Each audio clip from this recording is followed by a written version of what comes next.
Oh, yeah, he can hear us. What's up, my man? How are you? Strom, great to meet you. Nice to meet you. Yeah. Let's get him up here. It's great to see you, man. We working here? We're working. Perfect. You hear us all right?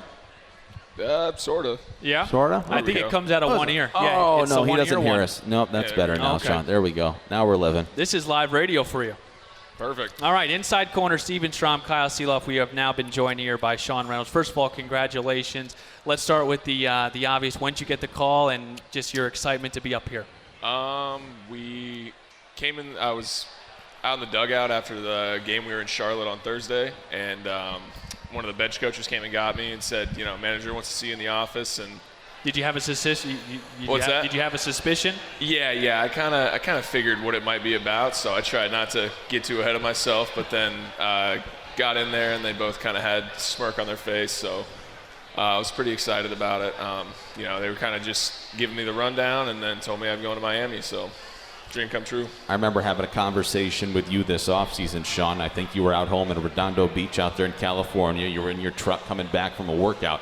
We were having a pretty real and honest conversation about your career path to date. And I was just talking to Steven a little bit, and I recalled some of what we were talking about. It's amazing to think that you probably thought there was a time where your career's on life support from a position player standpoint. Yeah, absolutely. And you make this switch. Can you tell us and talk to us a little bit about the switch and when you felt confident and like, you know what, if I'm going to get to the big leagues, it's going to be as a big old right-handed reliever, and I feel really good about my stuff? Yeah, I mean, like you said, there was definitely a point there. Going into the 2020 season, before we ended up getting canceled, obviously, that kind of knew that was going to be the year that it was either going to happen or it wasn't, and then obviously it didn't happen for anybody. So then coming out of that, just kind of not knowing what to expect, and the organization approached me about possibly starting to pitch, and then, I said, sure, why not? Kind of just blind confidence, I guess. Like, oh, sure, I was good in high school. Why shouldn't I be good in pro ball? And then, the transition took me about a year of solid everyday work, and then just getting the arm back in shape and realizing what I need to do to get my body to the right spot every day. So transition was tough, but it was also enjoyable, and then obviously, wouldn't change a thing. When did you realize you might have some stuff with the arm? I know we read something on you throwing to Nick Fortes, but was that the moment where you thought, okay, I could do this? Yeah, Still there? Definitely. I was kind of just in COVID, like had an arm injury late in the year in 2019 and when I played first, and I was kind of just like, you know what, I should probably build back my arm and just get it to where it's a workable tool again, because, playing corner infield is, especially first base, you really don't need your arm that much.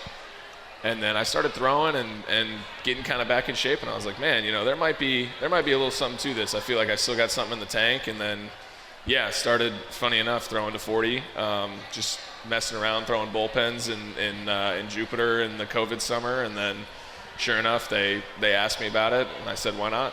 Marlins right-handed reliever Sean Reynolds joining us. Your next appearance will be your first in the big leagues. I'm sure you've dreamt about this for a long time. I don't want to tell the story for you, but I'll let you pick it up. One of the most fascinating things I remember you telling me was amidst your struggles at the plate, now when you're on the mound, you can see it in their eyes, the struggles that you were going through, and you know what that feeling is like. Can you kind of rehash that for me? I thought that was so fascinating. You have the perspective from in the box and on the mound. Yeah, I think it kind of just stems from knowing, how difficult the game is in general, let alone hitting itself is, for me, the hardest thing to do in sports. We're talking about hitting a ball that's moving 20-some inches, going, 95 miles an hour. So it's just knowing how difficult it is and having respect for how good those guys are, but also, like you said, being able to kind of see and pick out little things, little nuances that, I can see when guys are kind of going through it, recognizing that, that's a lot of the same stuff I felt. Granted, I was going through that struggle in the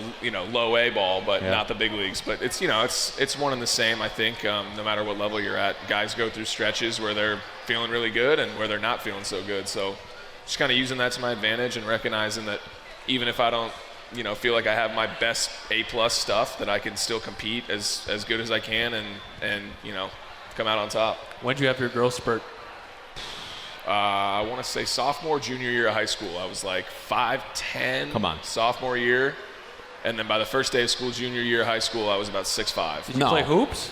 No, funny enough. Did they try to get you to play hoops? No, man, our basketball team ended up being really good the 4 years that I was there. So didn't have a necessity for height, you could say. 6'8". Yeah, right. Oh my goodness. Did you have any usually, I mean, when you grow so fast like that, you have mechanically? Oh, dude, it was horrific. It Like was a waking Bambi, huh? up out of bed every day was like I just ran a marathon the day before. So it was Really? tough there. It was tough there for a few years, but eventually kind of learned how to use my body again and just came a little bit more aware of where I was in space, and then it's obviously developed over the years. But yeah, there was a point there where I definitely looked like Bambi trying to run around the bases and go chase fly balls and stuff. What music you walking out to out of the bullpen? What's the choice? Oh, that's gonna have to be a surprise. Y'all are gonna have to wait and see. Okay, very good. What type of music do you like? Don't give it away, but are you like country? You like rock? You like I'm rap? a very much. I mean, I don't really have a super personal preference, so I had to pick. I go rap, hip hop. Okay. All right, cool. Maybe some classic rock in there, but definitely if I'm working out, trying to get hype, some rap, hip hop for sure. How confident are you in your stuff right now on the mound? Confident as I've ever been. I mean, Really? This is the highest level. This is the highest level of baseball on the planet. So, there's nothing else to do now, and no reason to hold back. And You slept the last couple days? a little bit last night. None the night before. I was on a cool 0 hours and 0 minutes last night in the game. So if I got in there, I was, gonna let it eat. But today was, no different. Pretty much, only thing I can tell you is I'm probably gonna black out on the mound and let it fly. So. Are you excited we're distracting you right now from that moment? This is good. You're What's just that? chatting. We're Maybe this is distracting a you little from that distracting. moment. Hey, it's We're all loosening part you of up, it, man. loosening you up right now. This is obviously a dream come true. Just every bit of being in the big leagues and just trying to enjoy every moment that I can, and not take it for granted because it can be over as quick as it came. So. I don't know. I'm hitching my wagon just to you, one of those Sean. things. I love your Yeah, stuff, he's big dude. on you. I love watching your stuff in spring training because everything I hear, somebody that's 6'8" and 250 pounds throwing 98 to 100, getting downhill in a hurry. I don't like the other team's chances, so I'm all in on you, dude. Sean Reynolds with us now here on the inside corner at the Biscayne Bay Brew Hall. Steven Strom, Kyle Sielaff, our guest, Sean Reynolds. As a baseball player, you grow up looking up to certain players, and maybe it's a batter, maybe it's a pitcher. You obviously got drafted as a first baseman. Who were some of the relief pitchers or pitchers that you looked up to growing up? Oh man, well, funny enough, I actually lived in South Florida in Jupiter in 2003 when the Marlins won the World Series. So I was a Josh Beckett guy growing up. That was my dude. This is you see the screensaver right there. So that's Sean Reynolds' screensaver is yeah. Josh That was Wow. my guy growing up, man. I love watching him pitch, and then I kind of became a little bit of a Red Sox fan later on in my childhood, and then obviously he ended up with the Red Sox as well. Wow. So that was definitely my guy growing up. You must be able to eat like a horse at your size. What What's do you that? eat? What are you putting down before the game? What are you eating? You must be able to eat a ton. Oh man, I'm not too picky, man. Anything that they're putting out there is, the big league spread is, well, it's big league spread, so you can't really hard to complain. 6'8", 250, you probably, man, you could eat. I'd be in a bad spot if I ate as much as you probably did.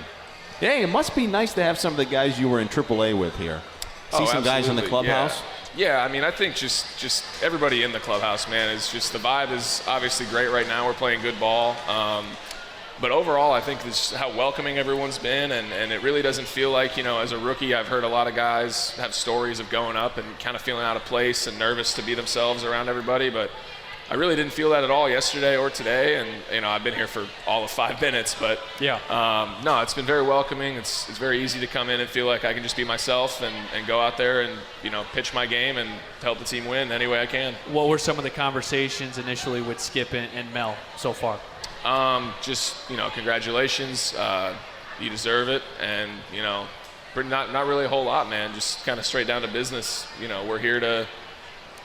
I'm here to help the team win in any capacity that I can, whether that's the first inning, the ninth inning, anywhere in between. Is when they give me the ball, my job is to get that inning over with as quick as possible, and as long as I get 3 outs before they get a run across the plate, that's all I care about. And you're joining a heck of a bullpen. This has been a bullpen that has been phenomenal, been nails all year. I know last night Puck blew the save, but this has been a bullpen that's been awesome. What's it like coming up during this point of the season, 51 wins, and you're joining a really good bullpen? Man, I mean, it's as good as you could ask for it to be, especially given where this organization's been for the past, better part of the last decade, to be a part of this team. And I think it's that much sweeter coming up to a winning ball club and a winning culture, and just makes you want to be that much better for the guys around you, and just try and contribute any way I can. What are some of your hobbies? What's that? What kind of hobbies do you have? One more time? Your hobbies. What kind of hobbies you got? Big golfer. I wouldn't say that I'm long off the tee, I assume. no? No? Not as long as you would think. I spin the ball too much, man. I got that brutal over the top little slice action. So Oh, yeah? play a lot of golf. Probably should be better for how much I play, but it's one of those things. Just kind of keeps the competitiveness going for me, but also a way to get away from the field and just do something else to get away from baseball. What else? Just golf? What else? Golf. I'll fish occasionally. Funny enough, I really like just going to the beach, hanging out, going on walking on the sand, just kind of getting anything to get my mind to just kind of calm down a little bit, because obviously, the job we do every day is, I don't want to call it stressful, but it's pretty stressful, Sean. Yeah, it's stressful in a positive way, of course, but you're competing not only with guys around you and other teams, but you're competing with yourself all the time. So just anything to kind of get away and relax a little bit is good enough for me. Do you watch golf or no? Yeah, occasionally. I mean, I'm not going to be glued to the TV on a Friday afternoon when some random tournament, but definitely the big ones I'll tune in. You're tuned into the Masters. Yeah, oh yeah, absolutely. The Open. Yeah. Is A lot Redondo of respect Beach- for those guys, man.